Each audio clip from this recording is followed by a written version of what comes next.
Hello, my name is Marisol Ontiveros, and I'm here to talk to you or explain to you about vegans, Night of the Vegans.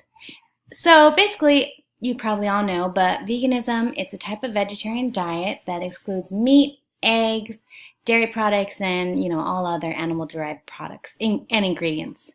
And so basically, many vegans, they don't eat foods that are processed that use animal products such as white sugar and some wines. And basically, people are really sensitive about their diets, especially when you challenge what they have always believed.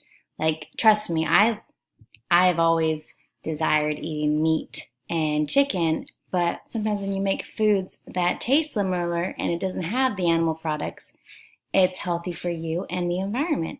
So I want to mention that, as you already know, vegans have low rates of obesity and an average weigh 5 to 20% less than meat eaters.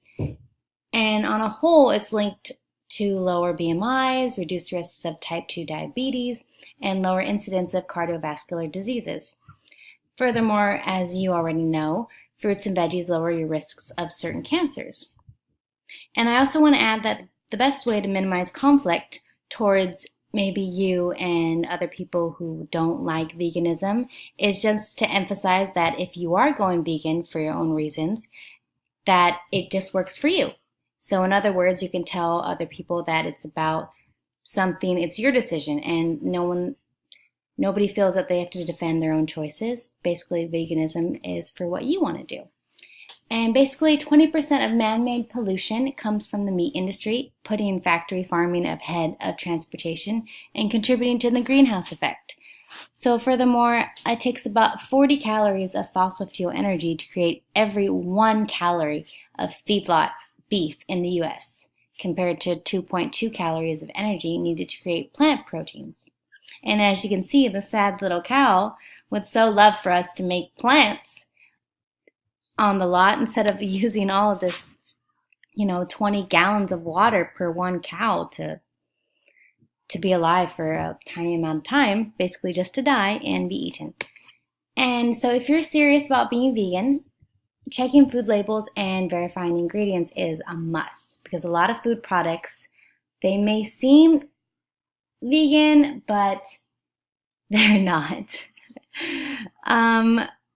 And I also want to add that casein and whey, which come from milk, are present in many cereal bars. Even when we don't think that a certain product is meat or animal based, it might be. So always double check your food labels.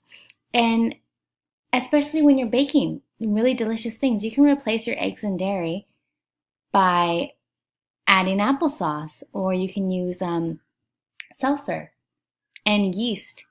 And it's not always about replacing the dairy or the eggs. It's about using science to create recipes so you can get the textures and flavors you crave without the animal products, such as making an amazingly beautiful thing. And I also want to add that there are a lot of plant-based foods that contain lots of protein.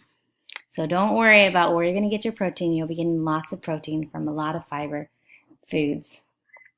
And the only other thing I'd want to add if you were to become vegan is to probably take vitamin B12, because that is the only thing that you cannot get from plants. That's something that you get from animal products. So I would add to take that, and definitely get a lot of iron, because I would hate for you to become anemic.